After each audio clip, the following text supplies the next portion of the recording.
Yes. तो बच्चों हम लोग समझते हैं modern periodic law.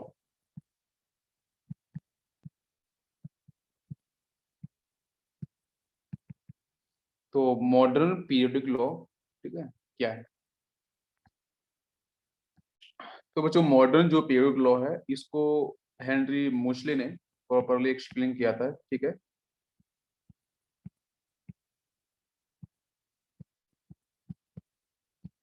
Henry Mosley को हम लोग फादर ऑफ एटॉमिक नंबर भी बोलते हैं, ठीक है। हेनरी मोस्ले को हम लोग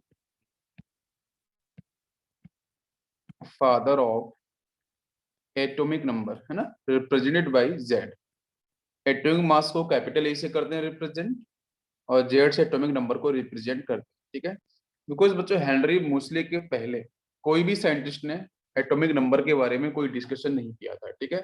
लेकिन हेनरी मोस्ले ने बच्चों बिल्कुल एटॉमिक नंबर को डिस्कशन किया है, इसके बारे में बताया है, तो कहीं ना कहीं ये आपके होंगे फादर ऑफ एटॉमिक नंबर। तो स्टेटमेंट हम लोग यहाँ पे समझते हैं, ठीक है। तो स्टेटमेंट के अंदर बच्चों है ऑल फिजिकल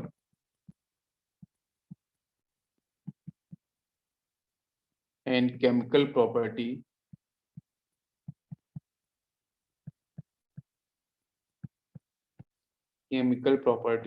of an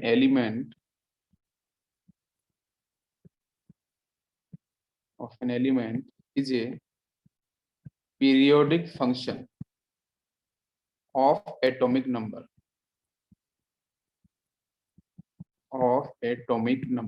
ठीक है। तो यहाँ पे जो आपका एटॉमिक नंबर है it is represented by Z. तो इन्होंने ऐसा बोला कि भाई जितने भी एलिमेंट्स आपके प्रेजेंट, ठीक है, उन सारे के सारे एलिमेंट्स का लगभग 40 एलिमेंट्स के इन्होंने एक्सपेरिमेंट किया था, ठीक है, जितने भी नॉन एलिमेंट्स है उसमें से आपके 40 एलिमेंट्स का उन्होंने एक्सपेरिमेंट किया था, बाकी एलिमेंट्स को अरेंज किया था। देखते हैं हम लोग यहाँ पे। तो मॉडर्न पीरियोडिक लॉ में क्या है कि जितने भी एलिमेंट्स की जो फिजिकल प्रॉपर्टीज हैं, ठीक है, like melting point, boiling point, freezing point, density, refractive index, है, और आपकी यहाँ पे फ्रीक्वेंसी, वेवलेंथ, ये सारे के सारे जो टर्म है वो कहीं ना कहीं बच्चों फिजिकल प्रॉपर्टीज को रिलेट करते हैं। केमिकल प्रॉपर्टीज में आपकी जितनी भी केमिकल रिएक्शंस हैं, चाहे वो रिएक्शंस ऑक्सीजन के साथ हो, हाइड्रोजन के साथ हो, या फिर किसी अदर एलिमेंट के साथ, तो जितनी भी केमिकल और फिजिकल प्रॉपर्टीज हैं किसी भी एलिमेंट्स की, ठीक है, वो बच्चों डिफाइन की गई कि भाई यहाँ पे जो पीरियोडिक फंक्शन होगा वो आपका एटॉमिक नंबर होगा। मतलब क्या है, पीरियोडिक फंक्शन का बेसिक मतलब, अगर मैं यहाँ पे फंक्शन अगर आप पढ़ते हैं पीरियोडिक फंक्शन पढ़ा होगा, ठीक है, तो जैसे मैं यहाँ पे अगर बोलूँ कि एफ एक्स, ठीक है, इज इक्वल टू, मैंने यहाँ पे बोल दिया बाई, तो इसका मतलब है कि भाई एक्स की डिफरेंट वैल्यूज अगर आप लेके आते हो तो वहां से बाई की वैल्यू निकल के आएगी, तो by is totally depend upon x, x की डिफरेंट वैल्यूज पे। तो पेडो फंक्शन का बेसिक मतलब यही है कि एक रेगुलर टाइम इंटरवल के बाद, ठीक है, एक फिक्स टाइम इंटरवल के बाद, ठीक है, यहाँ पे जब आप चलोगे, जैसे यहाँ पे अगर एक एलिमेंट ए है, आप यहाँ से मूव कर रहे हो, यहाँ तक पहुंचे हो, फिर से आप इनिशियली आओगे ना इस पॉइंट से, फिर से आप ट्रेवल करोगे इस डायरेक्शन में, तो हर बार आपको जो एलिमेंट्स आपको एक रेगुलर टाइम में जो मिल रहा है, ये फिक्स टाइम इंटरवल के अंदर, फिर से आपको बाकी के जो भी एलिमेंट्स आपको जगह जहां पे आपको डिफरेंट एलिमेंट्स मिलेंगे, उन एलिमेंट्स की जो फिजिकल और केमिकल प्रॉपर्टीज क्या होंगी बच्चों, सेम होंगी, ठीक है। इसका मतलब पेडो फंक्शन, ठीक है। फिर रेगुलर टाइम इंटरवल के बाद यहाँ पे जो आपकी प्रॉपर्टीज हैं टेबल में, जो प्रॉपर्टीज होंगी, चाहे वो आपकी डिफरेंट पीरियोडिसिटी प्रॉपर्टीज हो, इलेक्ट्रोनेगेटिविटी हो, एफिनिटी हो, अनिसोट्रोपी हो, तो डिफरेंट जो प्रॉपर्टीज है वो आपकी रेगुलर टाइम इंटरवल के बाद बच्चों क्या होंगे, हर डिफरेंट एलिमेंट्स जो आपको मिलेंगे, अगर वो सेम ग्रुप से बिलोंग करेंगे तो उनकी आपकी प्रॉपर्टीज कैसी होंगी, केमिकल फिजिकल अप्रोक्सीमेटली आपकी इक्वल होंगी। अब देखते हैं इनके और अदर स्टेटमेंट क्या है, तो उन स्टेटमेंट्स के बारे में भी बात करते हैं। Yes, when elements are arranged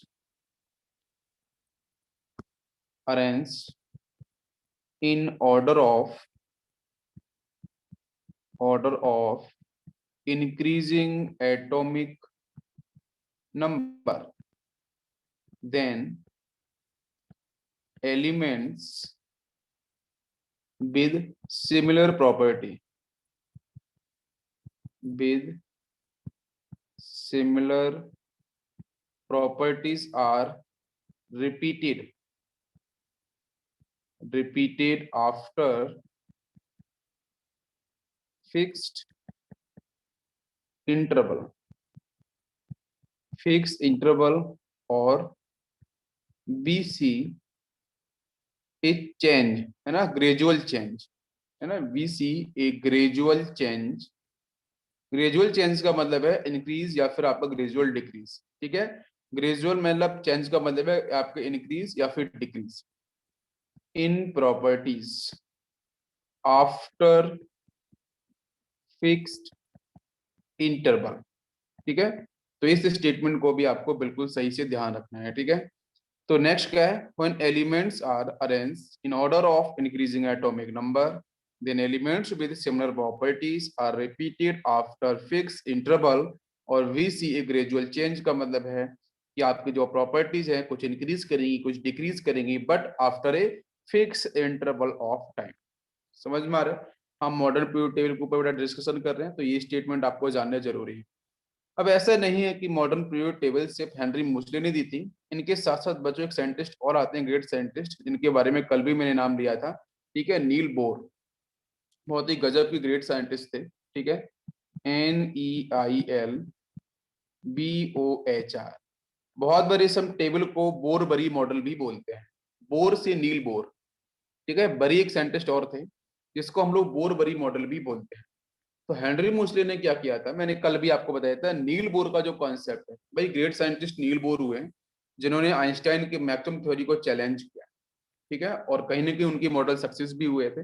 लेकिन आज मॉडर्न टाइम में उनके मॉडल्स आपके एक्सेप्ट फिर से नहीं किए गए हैं, कुछ न्यू मॉडल्स आपके और जनरेट हो गए हैं, ठीक है। तो आइंस्टाइन को देना मतलब बहुत जबरदस्त आपकी बात, ठीक है।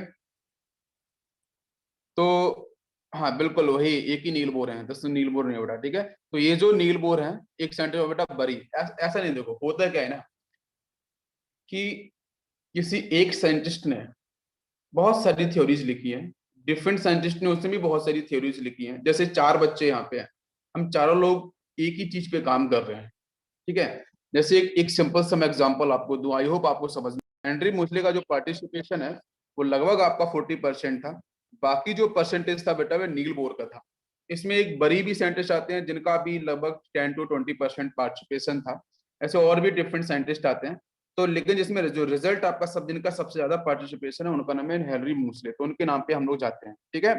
तो नील बोर का भी अपना, क्योंकि नील बोर का जो कॉन्सेप्ट है, तो नील बोर के कॉन्सेप्ट को इन्होंने हायर किया था हेनरी मुस्ले ने। अभी एक्सपेरिमेंट में कराने वाला हूँ, आई होप आपको एक्सपेरिमेंट से समझ में आएगा बहुत अच्छे से, ठीक है। तो इतनी बात अभी समझ में आई, इसका जवाब दीजिए मुझे।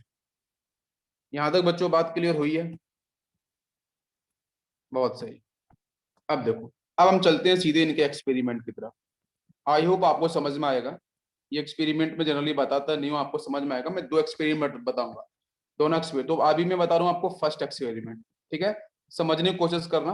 मैं फिजिक्स नहीं पढ़ा रहा हूँ ना मैथमेटिक्स पढ़ा रहा हूँ, केमिस्ट्री की कोशिश करता हूँ पढ़ाने की मैथमेटिकल तरीके से। थोड़ा एक्सपेरिमेंट को देखते हैं। तो बच्चों जो हेनरी मुस्ले का जो, ठीक है, हेनरी मुस्ले का जो एक्सपेरिमेंट है, ठीक है, मैं पहले ही क्लियर कट कर देता हूँ मैं क्या पढ़ा रहा हूँ, ये जानना जरूरी है, ठीक है। तो हेनरी मुस्ले का जो एक्सपेरिमेंट है, इन्होंने बच्चों क्या करा, एक्सरे के साथ, x ray with particular atomic number, ठीक है, एक्सरे के साथ कहीं ना कहीं कुछ इन्होंने थ्योरीज डेवलप करी है। वो थ्योरी क्या है, ये जो जेड है वो आपका किसी भी एलिमेंट का है, ऑफ एन एलिमेंट, ठीक है। अब एक्सपेरिमेंट की बात कर रहे हैं, ठीक है। देखो तो क्या किया इन्होंने बच्चों, यहाँ पे कुछ इस तरीके से एक स्ट्रक्चर डेवलप किया और उस स्ट्रक्चर के अंदर क्या किया, यहाँ पे रेडियो एक्टिव सब्सटेंस को रखा इस पोजीशन पे कवर्ड करके, बिकॉज इसकी रेडिएशंस बाहर इवॉल्व ना हो पाए। तो यहाँ बच्चों ने क्या रखा, रेडियो एक्टिव सब्सटेंस।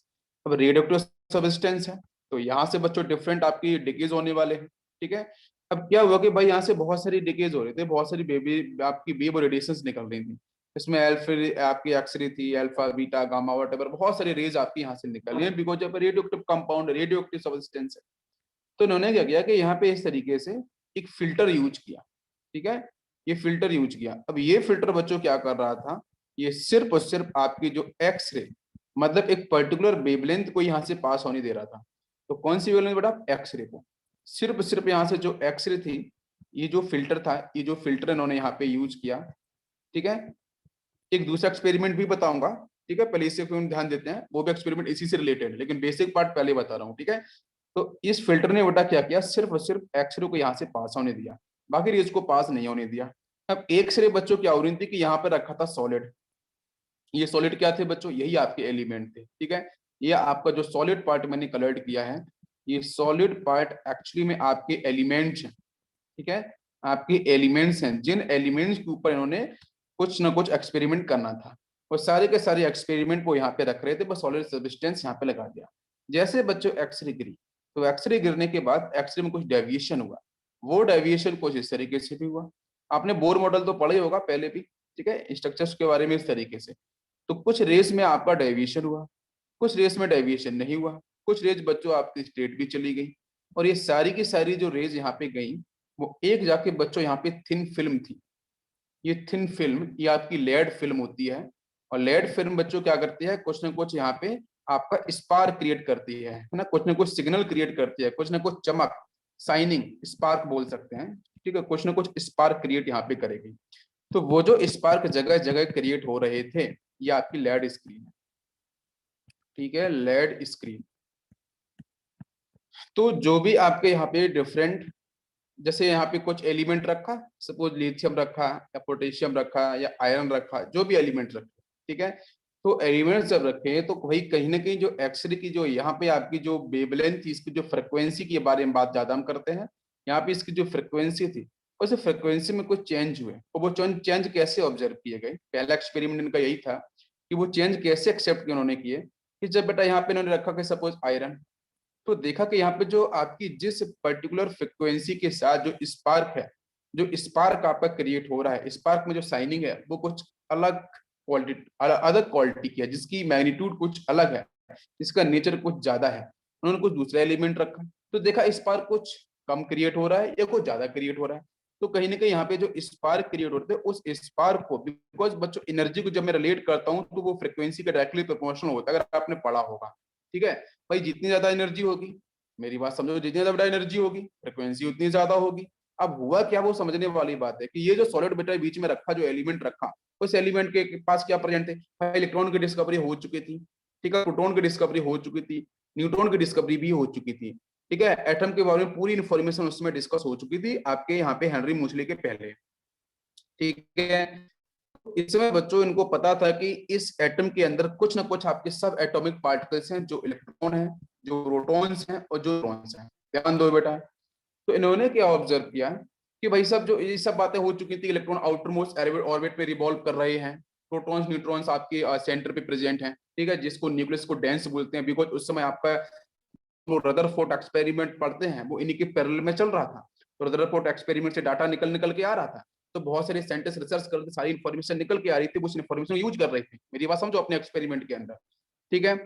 तो अब इन्होंने पता था कि इलेक्ट्रॉन्स है, प्रोटॉन्स है, न्यूट्रॉन्स है। तो इन्होंने बच्चों क्या फोकस किया कि न्यूट्रॉन्स का रोल इन्होंने नहीं एक्सेप्ट किया, नहीं कहो कि न्यूट्रॉन इज ए न्यूट्रल, उसमें बात पता चल चुकी थी। तो जो इलेक्ट्रॉन और जो प्रोटॉन्स है, इनके ऊपर इन्होंने मूवमेंट किया। इन्होंने कहा कि भाई जो प्रोटॉन्स है वो तो सेंटर पे है, वो कोई गेम नहीं खेल, सेंटर पे प्रेजेंट है। तो अगर, और ये भी डिस्कस हो चुका है, जो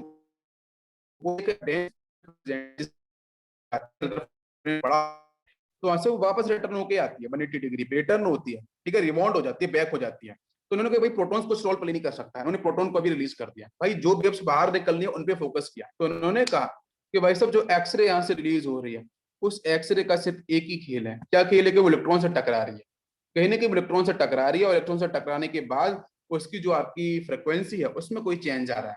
उस फ्रिक्वेंसी के चेंज आने की वजह से different different solid different different spark को क्रिएट कर रहे हैं, डिफरेंट रेंज के स्पार्क को क्रिएट कर रहे हैं। ये बराबर हर एक एलिमेंट को रख रहे थे, और एक टेबल बना रहे थे, उस टेबल में उस एलिमेंट की प्रॉपर्टीज को लिख रहे थे। फिर एलिमेंट रखा दूसरा कोई सॉलिड, फिर उसकी प्रॉपर्टी लिखी, स्पार्क कितना रेंज में क्रिएट हुआ, ये सब इंटेंसिटी वगैरह। फिर दूसरा एलिमेंट रखा, इस तरीके से हर किसी एलिमेंट के बारे में लगभग इन्होंने ये प्रोसेस पूरा करा लिया है। लेकिन ये प्रोसेस बेटा बहुत सक्सेस नहीं हुआ, क्यों? क्योंकि हम लोग सिर्फ स्पार्क के बेस पे, उसकी फ्रिक्वेंसी के बेस पे, हम सिर्फ स्पार्क और की इंटेंसिटी के बेस पे हम लोग आंसर नहीं निकाल सकते कि अरेंजमेंट कैसे किया जाए। इलेक्ट्रॉन्स के बारे में सिर्फ नया आइडिया बैठ सकता है। तो इन्होंने फिर दूसरा एक मॉडर्न एक्सपेरिमेंट किया 2 साल के बाद में, उस एक्सपेरिमेंट को भी हम लोग देखना चाहते हैं। ठीक है, तो चलते हैं उस एक्सपेरिमेंट की तरफ, समझ में आपको आए। देखो बच्चों, तो हम बात करते हैं हेनरी मूसले के सेकेंड एक्सपेरिमेंट की तरफ। ठीक है, आपको बिल्कुल समझ में आ जाएगा इतने से ही। एक्चुअली मैं आपको ये एक्स्ट्रा इन्फॉर्मेशन दे रहा हूँ क्योंकि बच्चों के दिमाग में हमेशा रहता है कि एक्सपेरिमेंट हुए कैसे। हर कोई टीचर हर किसी बुक्स में यही लिखा है कि ये मूसले का एक्सपेरिमेंट है, एक ग्राफ बना दिया है, बस इसको याद रखो। लेकिन स्टूडेंट जानने की भी थोड़ी जरूरत है। तो इनका जो बेटा बेसिक प्रिंसिपल था वो एटॉमिक नंबर के बेस पे ही था, और एटॉमिक नंबर को इन्होंने रिलेट किया नंबर ऑफ इलेक्ट्रॉन्स और प्रोटॉन्स के साथ। उसी को हम बात करेंगे यहाँ पे। ठीक है, ये आपका जो एटॉमिक नंबर है, जो एटॉमिक नंबर है, इनके लिए फंडामेंटल प्रॉपर्टी है। ठीक है, एलिमेंट्स के लिए ये फंडामेंटल प्रॉपर्टी है एटॉमिक नंबर। तो सेकंड एक्सपेरिमेंट की बात करते हैं, ध्यान देना बच्चों, है ना, समझ में आ जाएगा। तो जैसे हम लोग बात करते हैं, जैसे आपने पढ़ा होगा कैथोड रे ट्यूब एक्सपेरिमेंट, पढ़ा कि नहीं पढ़ा? इलेक्ट्रॉन्स की डिस्कवरी के बारे में पढ़ा होगा, कैथोड रे ट्यूब एक्सपेरिमेंट। वही एक्सपेरिमेंट इन्होंने भी अप्लाई करके देखा, बिकॉज पैरेलल में पूरी दुनिया में एक्सपेरिमेंट चल रहे थे उस समय। तो ठीक है, इन्होंने बच्चों कनेक्ट किया इस तरीके से, हाई वोल्टेज बैटरी, ये आपका माइनस, ये प्लस, देन आपका यहाँ पे ये कुछ इस तरीके से अरेंजमेंट। ठीक है, ये माइनस, ये आपका पॉजिटिव। ठीक है, ये इस तरीके से इन्होंने यहाँ पे इसको अरेंज किया, और एक ट्यूब लिया इन्होंने, और उस ट्यूब को अपन इस तरीके से बना सकते हैं। ठीक है, और इस ट्यूब के अंदर कनेक्टिविटी करी अपनी इस पर्टिकुलर बैटरी की, सेल की, जहाँ पे बेटा ये देखो नेगेटिव प्लेट है इधर, तो यहाँ पे नेगेटिव। ठीक है, और इसका मतलब ये आपका कैथोड लिया टर्मिनल, यहाँ पे आपका ये पॉजिटिव प्लेट है तो आपका ये पॉजिटिव टर्मिनल, यहाँ पे लिया इन्होंने एनोड। बात समझने की कोशिश करो ध्यान से। इसमें बच्चों ने क्या किया अंदर, कि भाई जो कैथोड है, आपको पता है कि कैथोड प्लेट जो यहाँ पे होगी, इस कैथोड प्लेट से बच्चों क्या निकलने वाले हैं? इलेक्ट्रॉन्स। बेटा क्या निकलने वाले? इलेक्ट्रॉन्स। तो यहाँ से क्या हुआ कि भाई सब जो इलेक्ट्रॉन्स थे ना, वो वेव की फॉर्म में आपके यहाँ से मूव कर रहे थे, चल रहे थे इधर। और इसके सामने बच्चों ने क्या लगाया? हाई मेल्टिंग पॉइंट के मेटल। अब मेटल आपको पता है, जितने भी मेटल्स यहाँ पे उनके साथ प्रेजेंट थे, उनका एक्सपेरिमेंट करना था। तो उन मेटल्स को जिनकी बच्चों मेल्टिंग पॉइंट हाई है, तो मेटल्स की तो हाई होती है, नॉन मेटल्स की लो होती है। तो बेसिकली उन्होंने क्या किया कि हाई मेल्टिंग पॉइंट वाले एलिमेंट जितने भी थे उन सबको यहाँ पे लगाया उन्होंने, और इससे किया बेटा कनेक्ट एनोड के साथ। ठीक है, तो अब इलेक्ट्रॉन्स बच्चों इसके पास जाके जैसे स्ट्राइक हो रहे थे। बात समझने की कोशिश करो, इलेक्ट्रॉन बेटा यहाँ पे स्ट्राइक कर रहे थे। इतनी बात समझ में आ रही है? सेकेंड एक्सपेरिमेंट की बात कर रहा हूँ, क्लियर? अब जैसे इलेक्ट्रॉन बच्चों यहाँ पे स्ट्राइक किए, तो वो इलेक्ट्रॉन्स बच्चों क्या हुए, पहले एक्सपेरिमेंट से डाटा निकाला कि भाई कहीं ना कहीं इलेक्ट्रॉन गेम खेल रहे हैं जो आपके इस मेटल के पास प्रेजेंट है, इस एलिमेंट। बिकॉज नॉन मेटल से कहानी थोड़ी कम निकल के आती है, वहां पे डाटा कम ऑब्जर्व हो रहा था, स्पार्क। तो मेटल को उन्होंने सही से यूज किया। तो मेटल पे बेटा जो इलेक्ट्रॉन्स प्रेजेंट है, बिकॉज मेटल्स आराम से इलेक्ट्रॉन्स को रिलीज करते हैं, और अपर सरफेस पे होते हैं, वो फटाक से इसके साथ आपके जो सामने से इलेक्ट्रॉन्स आए, आप एक कैथोड से उसका स्ट्राइक किए। स्ट्राइक करने के बाद बच्चों यहाँ से क्या हुआ, यहाँ से कुछ एक्सरे प्रोड्यूस हुई। ध्यान दो, यहाँ से कुछ एक्सरे आपकी प्रोड्यूस हुई। एक ये भी एक्सपेरिमेंट किया कि जो आपके हैवी मेटल्स हैं, जिनकी आपके यहाँ पे जो melting point, high melting point वाले जो मेटल हैं, हाई मेल्टिंग पॉइंट वाले जो आपके मेटल्स हैं, अगर उनका यूज करते हैं तो बच्चों को क्या कर रहे हैं, एक्सरे आप भी रिलीज कर रहे हैं। क्या आपको मेरी बात समझ में आ रही है? तो जब ये एक्सरे रिलीज हो रही थी, पहले वाले में क्या किया था, एक्सरे को डाला था, ठीक, जिसमें स्पार्क को चेक किया था। दूसरा एक्सपेरिमेंट, भाई आपको पता है बहुत सारे एक्सपेरिमेंट करते हैं साइंटिस्ट, एक एक्सपेरिमेंट नहीं करता है कि एक एक्सपेरिमेंट किया, पेपर पब्लिश हो गए, नोबेल प्राइज मिल गया, नहीं। वो हजारों हजारों एक्सपेरिमेंट करते हैं, उनके बाद जाके कहीं ना कहीं चीजें आपकी निष्कर्ष और रिजल्ट निकल के आते हैं, और वो रिजल्ट पूरी दुनिया एक्सेप्ट करती है, और बाद में एक्सेप्ट नहीं भी होते हैं। ठीक है, अगर कोई नई चीज निकल के आती है, बहुत मेहनत होती है बेटा। तो इसके अंदर क्या हुआ कि भाई सेकंड एक्सपेरिमेंट में उन्होंने देखा कि जब इलेक्ट्रॉन स्ट्राइक कर रहे हैं तो वहां से एक्सरे भी प्रोड्यूस हो रही है। तो उन्होंने देखा कि भाई जो आपकी एनर्जी है वो टोटली डिपेंड करती है किसके ऊपर, फ्रिक्वेंसी के ऊपर। बहुत सही, मतलब जितनी ज्यादा एनर्जी प्रेजेंट होगी, भाई उन्होंने बोला कि जितनी ज्यादा मैं यहाँ पे वोल्टेज सप्लाई करूंगा, जितना ज्यादा मैं वोल्टेज सप्लाई करूंगा, तो यहाँ से जो इलेक्ट्रॉन्स रिलीज हो रहे हैं इस कैथोड से, उतनी हाई एनर्जी की होंगी, और जितनी हाई एनर्जी इलेक्ट्रॉन्स इस मेटल इलेक्ट्रॉन से टकराएंगे, उतना ज्यादा बेटा फ्रिक्वेंसी की यहाँ पे आपकी क्या होगी, एक्सरे प्रोड्यूस होगी। क्या आपको मेरी बात समझ में आ रही है? तो इसका मतलब ये क्लियर हुआ कि भाई साहब कहीं ना कहीं वो वोल्टेज को बढ़ा रहे थे, तो वो मेटल की प्रॉपर्टी पता चल रही थी कि डिफरेंट डिफरेंट मेटल जो है वो डिफरेंट डिफरेंट एक्सरे जो रिलीज कर रहे हैं, उनकी हर एक एक्सरे की अपनी डिफरेंट क्या है, फ्रिक्वेंसी है। उस फ्रिक्वेंसी को उन्होंने पकड़ लिया, ये फ्रिक्वेंसी भी उस समय आ चुकी थी। फ्रीक्वेंसी को पकड़ा तो मैं एक सिंपल सा टर्म पूछूंगा, what is the mean of frequency. ये समझ में आएगा सभी को, what is mean of frequency? अरे पता है सभी को, आप लोग पढ़ते होगे। तो भाई जैसे सपोज मान के चलो वेव कुछ इस तरीके से है, ठीक है। तो फ्रिक्वेंसी क्या होता है कि भाई एक पर्टिकुलर इस फिक्स पॉइंट से एक यूनिट टाइम के अंदर, यूनिट टाइम मतलब 1 घंटा 1 सेकेंड, ठीक है, 1 मिनट, तो एक पर्टिकुलर यूनिट यूनिट के अंदर, एक यूनिट सेकेंड के अंदर कितना नंबर ऑफ वाइब्रेशन आपका यहाँ से क्रॉस करेगा, ठीक है, कितना नंबर ऑफ वाइब्रेशन आपका यहाँ से रिलीज करेगा एक फिक्स पॉइंट से, उसको हम लोग बोलते हैं फ्रिक्वेंसी। आपको पता होगा, ठीक है, फ्रिक्वेंसी बताने की कोई जरूरत नहीं खास यहाँ पे, यहाँ तक क्लियर। तो अब ये पूरा का पूरा जब एक्सपेरिमेंट हो गया तो उन्होंने बच्चों क्या निष्कर्ष निकाला कि उन्होंने दो दो रिजल्ट निकाले थे। पहला रिजल्ट सुनो ध्यान से, पहला रिजल्ट निकाला कि अगर बच्चों फ्रिक्वेंसी को उन्होंने अंडर रूट लिया और उसको उन्होंने जेड के साथ किया डायरेक्टली प्रोपोर्शनल, तो ग्राफ कुछ अलग तरीके से देखने को मिला उन्हें। और अगर बच्चों ने फ्रिक्वेंसी का स्क्वायर रूट लिया और प्रोपोर्शनल बच्चों किया एटॉमिक मास के, बिकॉज एटॉमिक मास की थ्योरी भी तो चल रही थी उस समय, तो इन्होंने दोनों ग्राफ बना के देखे, छोड़ा कुछ भी नहीं कि भाई एक बात बोल दी कहानी खत्म। जब एटॉमिक मास को लिया तो उस समय यहाँ पे लिया ए एटॉमिक मास एक्स एक्सिस, ये बाई एक्सिस है, यहाँ पे लिया बेटा अंडर रूट, ये आपकी फ्रिक्वेंसी है, ठीक है। तो पाया इन्होंने कि जो ग्राफ बन रहा था ना, वो ग्राफ कुछ डिफरेंट कॉन्सेप्ट के डेवलप हो रहा था, मतलब इरेगुलरिटी आपको देखने को मिल रही थी। जो एलिमेंट से उनकी डिफरेंट डिफरेंट जगह फ्रिक्वेंसी, हर किसी एटॉमिक मास के बेस पे जो फ्रिक्वेंसी है उसकी वैल्यूज कुछ अलग अलग तरीके से आ रही थी, मतलब कोई फिक्स रेगुलर पैटर्न नहीं आ रहा था। अगर फिक्स रेगुलर पैटर्न नहीं आएगा तो मुझे बताओ क्या कोई भी इस चीज को एक्सेप्ट कर सकता है? आप बताइए मुझे। जब रेगुलर पैटर्न मिला ही नहीं तो उस चीज को वो एक्सेप्ट क्यों करें? तो इसलिए बच्चों यहाँ पे क्या हुआ कि इन्होंने ये जो कॉन्सेप्ट था इसको यहाँ पे हो जाता है फेल। क्यों? कोई रेगुलर पैटर्न मिला नहीं तो एटॉमिक मास जो है वो आपका पीरियोडिक फंक्शन नहीं हो सकता है। ये कुछ इस तरीके से भी पैटर्न मिले हैं। अगर आप विकिपीडिया की खोल के देखोगे मिल जाएगी आपको, आप गूगल पे यूट्यूब पे सर्च कर लेना, मिलेगा जरूर, ठीक है। यस, तो वहां से आपको इस तरीके से कुछ डिफरेंट आपको स्टेटमेंट और लाइंस आपको मिलेंगी जो इरेगुलरिटी को शो कर रही है, मतलब यहाँ पे कोई आपकी रेगुलरिटी नहीं है। क्लियर? तो जिसकी वजह से ये जो आपका ग्राफ था वो एक्सेप्ट नहीं किया उन्होंने इसको क्रॉस कर दिया। अब आते हैं इसकी तरफ, एटॉमिक नंबर की तरफ। पर भाई इसके पहले तो एटॉमिक मास की कहानी चल रही थी, तो पहला एक्सपेरिमेंट उन्होंने यही डेरिवेशन पूरा लिया, यही क्वेश्चन ली और इसको सॉल्व करने की कोशिश की, तो ये रेगुलर आ रहा था, छोड़ दिया इसको। अब आते हैं एटॉमिक नंबर की तरफ, ये भी कुछ हो सकता है। तो इन्होंने बच्चों फिर से ग्राफ बनाया और उस ग्राफ के अंदर उन्होंने ये एक्स एक्सिस, ये वाई एक्सिस, और यहाँ पे उन्होंने लिया बेटा फ्रिक्वेंसी। आप ऊपर नीचे किधर भी ले सकते हो, कोई दिक्कत नहीं, ठीक है। मैंने एटॉमिक नंबर यहाँ ले लिया, दिस इज जेड, जेड का मतलब आपका ये एटॉमिक नंबर है, और यहाँ बच्चों ने लिया अंडर रूट म्यू, ये आपकी फ्रिक्वेंसी है, ठीक है। ध्यान से देखो, तो ये जो कर्व बेटा बन रहा था, ये कर्व कुछ यूं आ रहा था। मैं यहाँ से ओरिजिन से स्टार्ट नहीं हो रहा बेटा, प्लीज लिसन केयरफुली। बहुत सी बुक्स आपको गलत इन्फॉर्मेशन देती हैं, मैं क्लियर कट बोलता हूँ, ठीक है। बहुत सारी बुक्स में यहाँ से ग्राफ बना दिया है, ये गलत है, ठीक है, ये आपका नहीं होगा। मैं भी इसका I=mx से कंपेरिजन भी करूंगा, ठीक है, प्लीज ध्यान दो। अभी मैं इनके स्टेटमेंट की तरफ जा रहा हूँ, उन्होंने क्या बनाया था, ठीक है। तो ये ग्राफ बच्चों बनता है कुछ इस तरीके से, जैसे कोई एक एलिमेंट है मेटल, उसका ये कर्व आया, दूसरे कुछ यूं आया, तीसरे कुछ ऐसा आया। तो डिफरेंट डिफरेंट तरीके से, प्लीज लिसन केयरफुली कि ये जो आपका स्टार्टिंग हो रही है ओरिजिन से स्टार्ट नहीं हो रही है, ठीक है।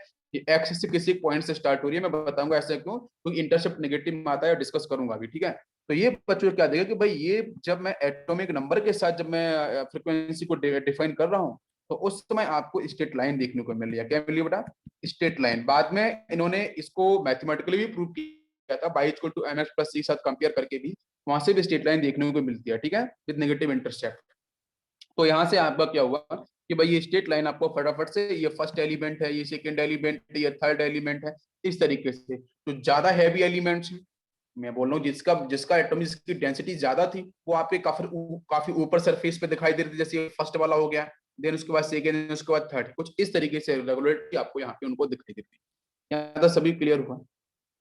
यस, बताओ बच्चों, यहाँ तक सभी को बात क्लियर हुई है? तो कौन सा ग्राफ अटक सकती है? ये वाला, क्योंकि यहाँ पे रेगुलरिटी मिल रही थी एटॉमिक नंबर को। अब बात करते हैं कि जो under root mu is equal to directly proportional to z है। अब प्रपोर्शनल को साइन को निकाला गया, तो बच्चों यहाँ से बनता है under root mu is equal to a bracket z minus b. ध्यान दो, ठीक है, वेरी इंपॉर्टेंट। ये जो जेड आपको दिख रहा है ना, वही है एटॉमिक नंबर है, ठीक है, दिस इज एटॉमिक नंबर। तो यहाँ पे ए और बी बच्चों क्या है? ये दोनों के दोनों आपके स्पेक्ट्रल लाइन कांस्टेंट हैं, ठीक है। क्या है ये दोनों के दोनों? ये आपके हैं स्पेक्ट्रल लाइन कांस्टेंट। क्योंकि उस समय केलेमिन है ना, डिफरेंट टाइप की हम्प्री, ये सब आपकी लाइमर, बार्मर, पास्कल, ब्रैकेट, बफेट, हम्प्री, डिफरेंट टाइप की सीरीज उसमें आ चुकी थी। हाइड्रोजन स्पेक्ट्रम भी चल रहा था, ठीक है। तो ए और बी को बच्चों क्या बोलो, स्पेक्ट्रल लाइन कांस्टेंट, जेड आपका वही रहा, ठीक है। ये मैथमेटिकली डेरिवेशन पूरा होता है, इसलिए मैं डेप्थ में नहीं जाने की जरूरत है, क्योंकि ये कभी आता भी नहीं है, बस थोड़ा सा मैं आपको बता दे रहा हूँ। प्रोपोर्शनल साइन निकालना है, इस तरीके से आपको ड्राइव कर देना है। तो फिर देखते हैं, तो under root mu equal to a का मल्टीप्लाई करो तो क्या मिलेगा, ए इंटू जेड हो जाएगा, और माइनस में ए इंटू बी हो जाएगा, यही तो मिलेगा। बताओ बच्चों, अब कंपेयर करो y equal to m x plus c के साथ, जरा ये आपको दिख रहा है, चेक करो बेटा। ये जो हमने ग्राफ बनाया था, जरा उस ग्राफ को चेक करते हैं। बाई एक्सिस पे बेटा ये यहाँ पे आपका एक्स, बाई पे ले लिया सपोज मैंने अंडर रूट इस तरीके से, ठीक है, और एक्सेस पे ले लिया मैंने यहाँ से आपका जेड, जेड आपका एटॉमिक नंबर है। जरा चेक करके तो देखो बेटा, यहाँ से जो आपको दिख रहा है, देखो सी, सी आपका यहाँ पे इंटरसेप्ट है। स्लोप बेटा क्या है, जल्दी बताओ भाई, बाई की जगह तो ये हो गया, एक्स क्या हो गया बेटा, एक्स, जेड हो गया, स्लोप आपका यहाँ से ए हो गया है, और सी इंटरसेप्ट है वो आपका यहाँ पे नेगेटिव में दिख रहा है, वो क्या है, माइनस ए बी। तो आपको पता है कि स्लोप आपका नेगेटिव में आ रहा है, तो ग्राफ किस तरीके से जाना चाहिए, यस बताओ। स्लोप नेगेटिव में आ रहा है, सॉरी इंटरसेप्ट आपका नेगेटिव में आ रहा है, तो कहाँ पे कट करेगा ये भाई, अगर पॉजिटिव में आ रहा होता, अगर ये पॉजिटिव में आ रहा हो तो ग्राफ कुछ नहीं हो जाता भाई, ऊपर शिफ्ट हो जाता ना हल्का सा बाई एक्सिस पे, तो ग्राफ इस तरीके से मूव करता, ये आपका यहाँ से इंटरसेप्ट हो जाता पॉजिटिव वाला, बट ग्राफ, बट यहाँ तो इंटरसेप्ट हमारा कैसा है, नेगेटिव में है। तो हमारा जो ग्राफ होगा वो कहाँ से जाएगा, कुछ इन पॉइंट से जाएगा, समझ में आ रहा है, कुछ इस तरीके से मूव करेगा। नाउ इट इज क्लियर, अरे सभी को समझ में आ रहा है। ये माइनस जो आपका यहाँ पे जो जो सी है, जो पॉजिटिव में सी है, यहाँ पे एक्चुअली ऊपर वाला इंटरसेप्ट माइनस सी को रिप्रेजेंट कर रहा है, मतलब माइनस ए बी। तो माइनस ए बी का मतलब है कि जो सी इंटरसेप्ट है, जो माइनस आपका जो ए बी है, वो एक्स एक्सिस पे कहीं ना कहीं इंटरसेप्ट करेगा। क्या आपको मेरी बात समझ में आ रही है, अरे ये पॉइंट क्लियर हो रहा है बेटा, सभी को समझ में आया, क्लियर, यस। तो ये ग्राफ कुछ इस तरीके से आपका जाएगा। बाकी आप यहाँ पे इसका स्लोप निकाल सकते हो, थीटा आप डिफाइन कर लो, थीटा आपका मान लो मैंने एक कर्व ले लिया कोई सा, और ये हो गया बच्चों थीटा। आप यहाँ पे लाइन ड्रॉ करो, तो यहाँ से आप जो स्लोप है, ठीक है, वो आपको यहाँ से माइनस ए भी दिख रहा है, सॉरी यहाँ से स्लोप आपका क्या दिख रहा है, पॉजिटिव में दिख रहा है, पॉजिटिव कौन सा है बेटा, ए आपका यहाँ से स्लोप हो गया, और जिसको हम लोग बोल सकते हैं अगर थीटा की बात करें तो टेन थीटा, ठीक है। तो इस तरीके से इसको हम लोग मैथमेटिकली भी डिफाइन कर सकते हैं। क्या सभी को बात समझ में आई, यहाँ तक कोई कंफ्यूजन। देखो इसके बाद बच्चों हेनरी मूसले के कुछ और भी एक्सपेरिमेंट्स हैं, ठीक है। उन एक्सपेरिमेंट, बहुत सारे एक्सपेरिमेंट किए थे, मैं सारे एक्सपेरिमेंट नहीं जा रहा हूँ, लेकिन बेसिक सब पार्ट आप एक बार और बता देता हूँ, ठीक है। मूसले लॉ, एक छोटा सा स्टेटमेंट और है, वो भी आपको बता देता हूँ यहाँ पे, नहीं तो वो छूट जाएगा, मेरे दिमाग में लगा रहेगा कि मैंने ये बताया नहीं, बताना चाहिए था मुझे, ठीक है। यहाँ पे बेटा वेवलेंथ के साथ उन्होंने ड्रॉ किया था। आप अब सोच रहे हो इस तरह उन्होंने कितने ग्राफ बनाए थे, वेवलेंथ के साथ इंटेंसिटी का, फ्रीक्वेंसी के साथ एटॉमिक मास का, एटॉमिक नंबर का फ्रीक्वेंसी के साथ डिफरेंट ग्राफ बनाए थे। आप समझ सकते हो कितने पेपर पब्लिश किए होंगे इन्होंने, कौन सा एक्सेप्ट किया गया, वही बहुत बड़ी बात है। तो डिफरेंट जो आपकी रेडिएशन थी, बार बार वो चेंज कर रहे थे ना, नीचे जो वोल्टेज है बैटरी का उसको चेंज कर रहे थे, तो इंटेंसिटी कुछ अलग पे निकल रही थी, वेवलेंथ कुछ अलग थी। तो उन्होंने देखा कि भाई एक वेवलेंथ है ना, वो कुछ इस तरीके से यहाँ तक आई, उसके बाद ये पॉइंट कुछ इस तरीके से अराइज हुआ। ये फर्स्ट ग्राफ उन्होंने बनाया, जिसको उन्होंने बोला के अल्फा वन, के वन भी बोला, के अल्फा वन भी बहुत लोग बोलते हैं, डिफरेंट जगह लिखा हुआ है। सेकेंड उसी मेटल का, सेम मेटल का यूज किया है, ये जो एक्सपेरिमेंट में लिख रहा हूँ वो सेम मेटल के साथ है, ठीक है, सेम एलिमेंट के साथ है। फिर से उन्होंने बच्चों चेंज किया, है ना, उस पर्टिकुलर वोल्टेज को फिर से कुछ वेवलेंथ इंटेंसिटी में चेंज हुआ।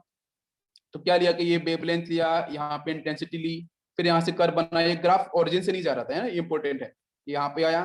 देन इसके बाद ये कुछ इस तरीके से मूव किया।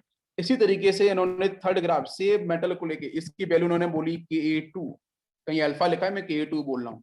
फिर से उन्होंने वही सेम प्रोसेस फॉलो किया, लैम्डा लिया, यहाँ पे आपकी इंटेंसिटी ली, फिर से कर्व बनाया बैटरीज के वोल्टेज को चेंज करके, तो ये खुद से फिर इस तरीके से कुछ आपका राइज हुआ। ये इसको बोला उन्होंने के3, के4, के5, बहुत सारी चीजें उन्होंने इस तरीके से डिस्कवर करते गए, और इनसे भी उनको कोई रिजल्ट नहीं मिला। ये उनका फेल्योर है, मतलब फेल्योर तो नहीं है, काम है उनका। जब तक इंसान फेल नहीं होता है तो सक्सेस नहीं मिलती है। सक्सेस एकदम से नहीं मिलती है कि हम बचपन में पैदा हो गए हैं, सक्सेस के सिर्फ हकदार हम हैं, नहीं। सक्सेस का हकदार वो है जो बार बार गिरता है और फिर उठता है, वो सक्सेस का अधिकार होता है, उसको सक्सेस पहले मिलनी चाहिए। जो कभी कोशिश ही नहीं करता, जो गिरता ही नहीं, उसे सक्सेस कभी नहीं मिल सकती है, नेचर का रूल्स है, ठीक है। चलो अपन आगे चलते हैं। तो यहाँ तक सभी को समझ में आ गया, नाउ इट इज क्लियर। मैं okay okay okay, thank you thank you. आपको मैं ऐड कर सकता हूँ कि बाद में यहाँ पे जो ए और बी की वैल्यूज हैं वो भी डिफाइन करी गई, जिसमें आपका फॉर्मूला आया था under root mu equal to a आपका बाहर था, जेड माइनस बी। ए और बी आपके स्पेक्ट्रल लाइन कांस्टेंट थे, तो जो बी की वैल्यू है वो कांस्टेंट 1 लिया गया। ठीक है, 1 लिया गया। भाई कांस्टेंट ये निकाले जाते हैं, जब मैं डिफरेंट फ्रिक्वेंसी की वैल्यूज रखूंगा, जेड की वैल्यू रखूंगा, तो डिफरेंट इक्वेशंस बनती हैं। ठीक है, डिफरेंट अलग अलग केसेस में वहां से ए और बी की वैल्यू निकालेंगे, तो बी बेटा 1 और ए की जो वैल्यू डिफाइन हुई है वो आपकी अप्रोक्सीमेट 5 के राउंड होती है, मतलब 4.97 इंटू 10 की पावर 7 हर्ट्ज। ठीक है, एच जेड होता है, एच आर लिख दिया मैंने बाई मिस्टेक। ठीक है, दिस इज हर्ट्ज और इसकी पावर थी 1/2। ठीक है, ये आपकी कुछ इस तरीके से रिप्रेजेंट किया गया। ठीक है, ये कांस्टेंट की वैल्यू है, जो स्पेक्ट्रल लाइन कांस्टेंट है, उन स्पेक्ट्रल लाइन कांस्टेंट की वैल्यू आपकी ये थी। तो वैसे आपका म्यू क्या है, फ्रीक्वेंसी है, जेड आपका एटॉमिक नंबर है। और ये जो आपको जो सीक्वेंस बताया मैंने, ये सीक्वेंस बच्चों सिर्फ और सिर्फ के सीरीज एल सीरीज के लिए एप्लीकेबल है, एम और एन के लिए एप्लीकेबल नहीं है, ऐसा उन्होंने बोला था, मैं नहीं बोल रहा हूँ, क्योंकि मुझे डेप्थ में एक्सपेरिमेंट के बारे में आइडिया नहीं है उन्होंने क्या दिमाग लगाया था। बट ये सीरीज पूरी तरीके से के और एल के लिए एप्लीकेबल है, के और एल सीरीज होती है ना, उसके लिए एप्लीकेबल है। यहाँ तक बात समझ में आ गई। ये पूरा का पूरा एक्सपेरिमेंट बच्चों हुआ था 40 एलिमेंट पे, 40 एलिमेंट्स पे बहुत सही ढंग से उन्होंने एक्सपेरिमेंट किया था, समझ में आ गया। और इसी के बाद बच्चों 1913 1913 के अंदर जो मॉडर्न पीरियोडिक टेबल है वो अपना आकार लेती है, अपना शेप लेती है, अपने स्ट्रक्चर को डिफाइन करती है। समझ में आ गया, यहाँ तक क्लियर बच्चों, यहाँ तक क्लियर। वैसे और भी थ्योरीज हैं इसमें, मैं नहीं जाऊंगा। न्यूक्लियर चार्ज के ऊपर भी थ्योरीज है, अगर आप जानने की इच्छा है तो। न्यूक्लियर चार्ज भी तो था ना, जेड इंटू ई। जेड का मतलब जो जेड का मतलब जो प्रोटॉन्स को डिफाइन कर रहे हैं, ये आपका यहाँ पे चार्ज होगा, है ना। तो न्यूक्लियस के पास कितना चार्ज होता है, न्यूक्लियस के पास उतना ही चार्ज होता है जो इसका एटॉमिक नंबर की वैल्यू, ऐसा माना जाता है, बिकॉज चार्ज तो आपका डिफरेंट नहीं होता ना, तो जेड इंटू ई कर देते हैं सिंपल। तो जेड इंटू ई डिफाइन करता है न्यूक्लियर चार्ज को। तो न्यूक्लियर चार्ज के बेस पे भी इन्होंने थ्योरी जनरेट करी है, ये भी थ्योरीज है, तो उसमें जाने की जरूरत भी आपको नहीं है इतना खास, और मैं छोड़ दे रहा हूँ। ठीक है, चलो। और भी इसमें है, जब एक्सपेरिमेंट कर रहे थे तो कंटिन्यूअस एक्स-रे स्पेक्ट्रम आया, उसके बाद कैरेक्टरिस्टिक्स एक्स-रे एक्सपेरिमेंट आया continuous characteristics, different type experiment बेटा पब्लिश होते हैं, उस पर जाने की कोई भी जरूरत नहीं है। तो यहाँ तक सभी को समझ में आया, now it is clear, perfect.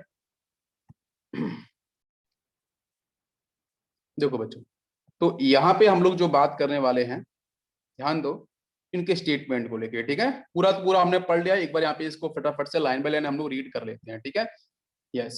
Though Mendeleev periodic table included all the elements, yet at many places as heavier element had to be placed before a lighter one.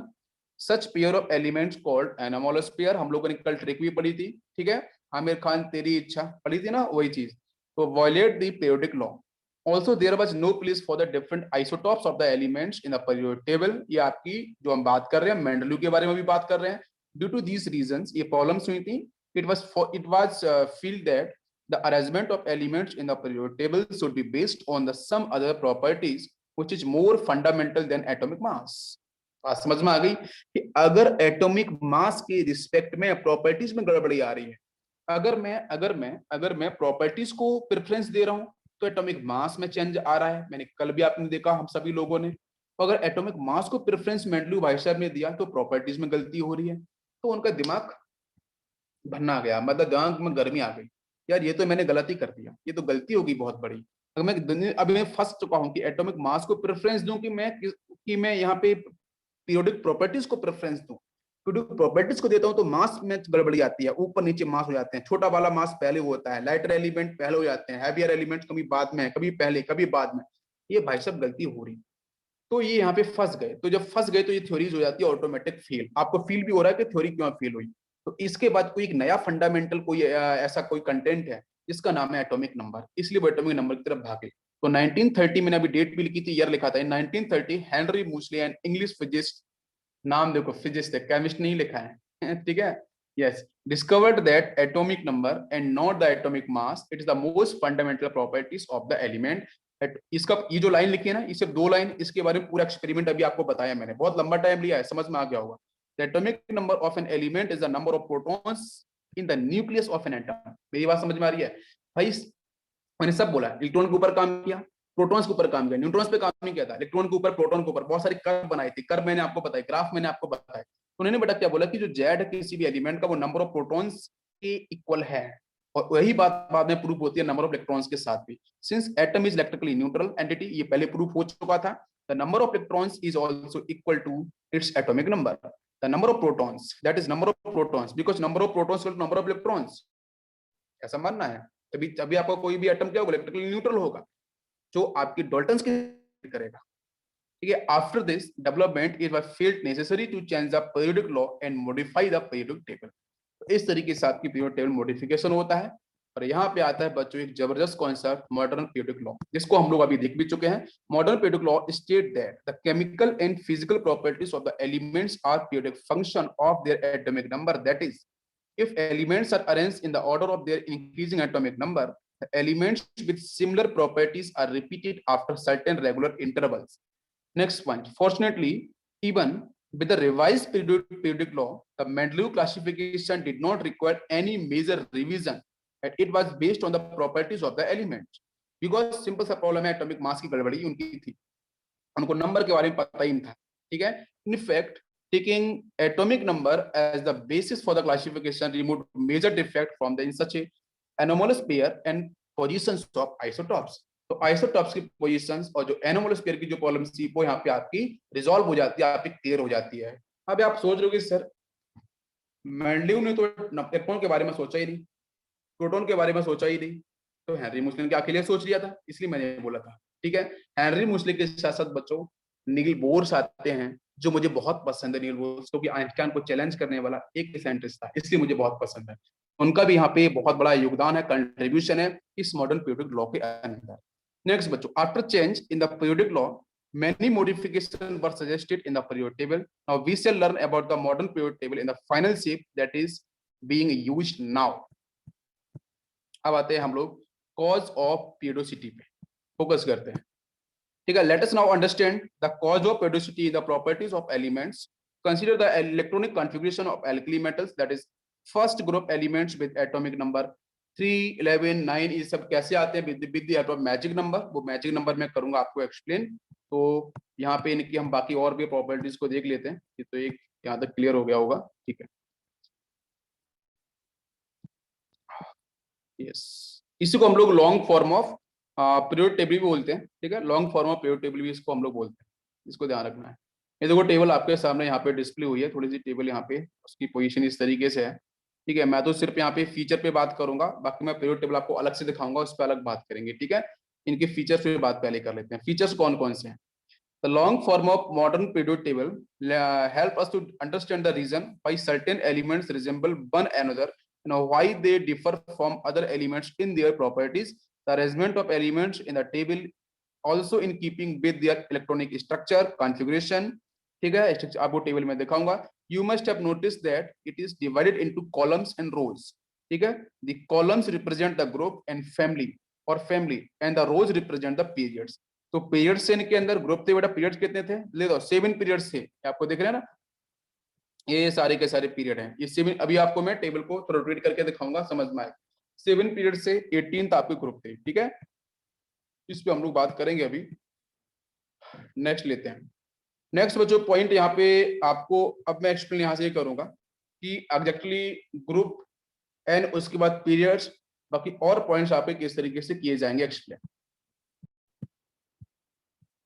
सारी के सारी पीरियड टेबल खत्म हो चुकी है। ठीक है, मैक्सिमम जो पॉइंट्स है खत्म, बिल्कुल। अब हम बात करते हैं एक नई कॉन्सेप्ट पे बेटा, इलेक्ट्रॉनिक कॉन्फ़िगरेशन। तो इलेक्ट्रॉनिक कॉन्फ़िगरेशन की मैं 2 ट्रिक बताऊंगा। पहली ट्रिक के बारे में बात करते हैं, ध्यान दो बेटा। ठीक है, सबसे पहले तो मैं आपको ये बताऊंगा, प्लीज लिसन केयरफुली बेटा, यहाँ से के, एल, एम एंड एन। ठीक है, इसके बाद बच्चों आता है S, P, next is D, next is F.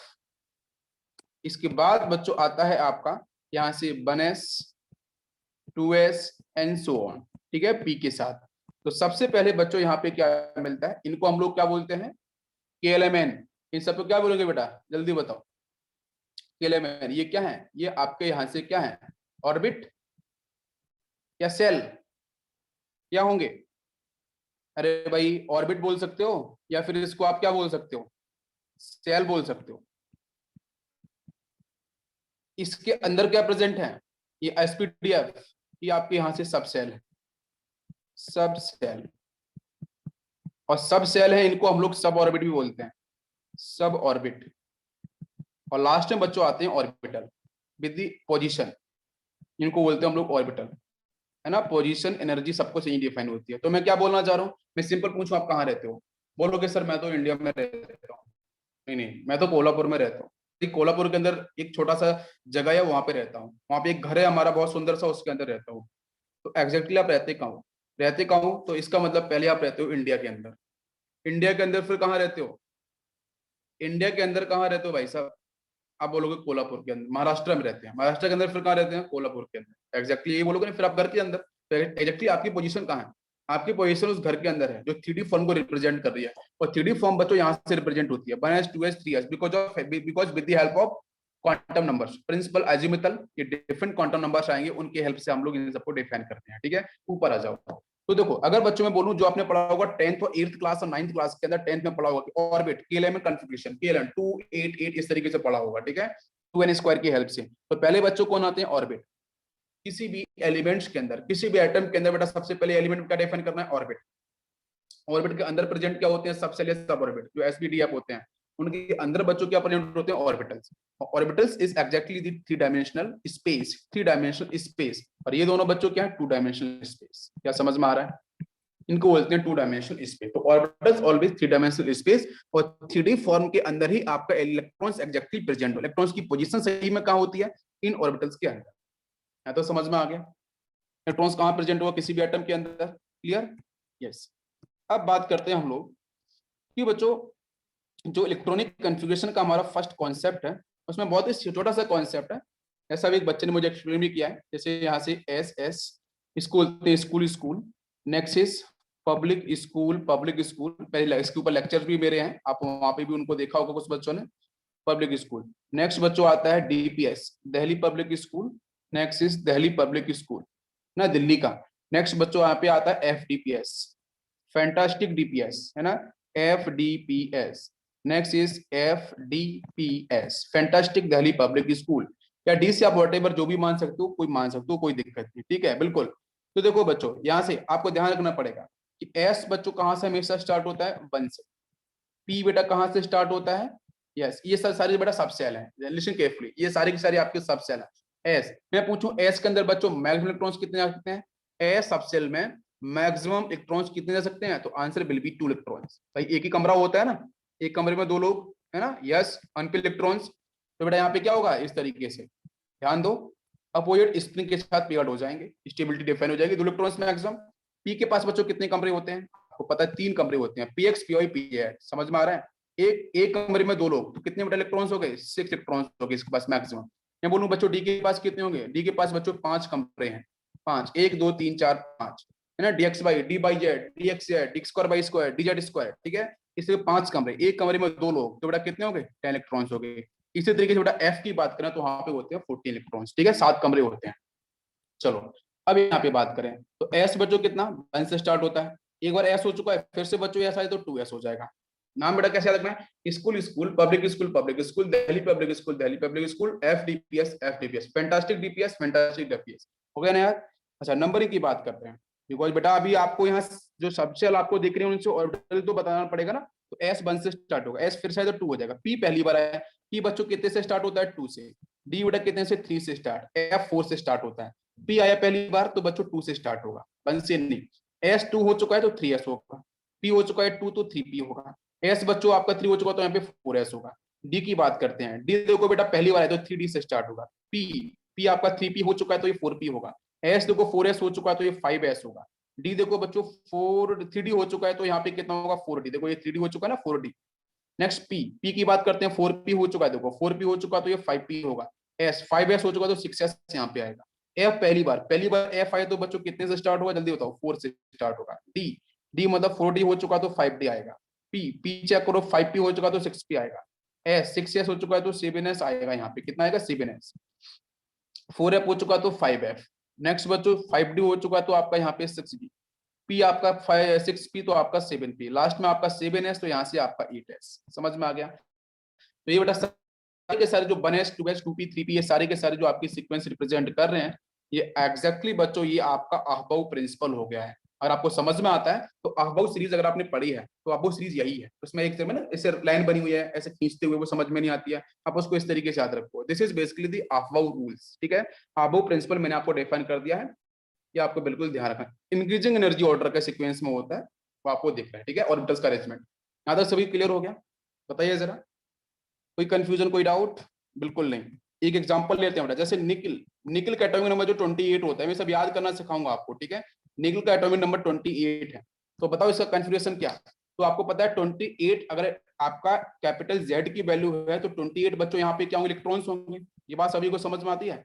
28 आपके इलेक्ट्रॉन्स होंगे।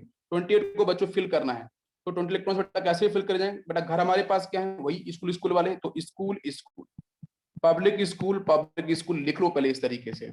अब नंबरिंग कर दो इसमें, ये 1s हो जाएगा, ये 2s होगा, p पहली बार आए तो 2p होगा, 2s हो गया मतलब ये 3s होगा, p 2p तो ये 3p होगा, s होगा बेटा 3s तो यहाँ पे 4s होगा। लिख लिया मैंने, सिंपल सा, कोई कंफ्यूजन नहीं किसी बच्चों को? अरे यहाँ तक क्लियर हो गया बेटा? 28 को फिल करना है, स्टार्ट करते हैं बेटा। पी एस के पास मैग्नेटिक इलेक्ट्रॉन्स कितने? 2। एस के पास 2। पी के पास कितने होते हैं? 6 मैक्सिमम। एस के पास 2, पी के पास 6, एस के पास 2। क्या 28 हुए भी? चेक करो, बचेंगे तो और आगे चलेंगे। तो 2 2 4 10 2 12 12 हो गए। 12 और 8 कितना हो गया आपका यहाँ पे 20।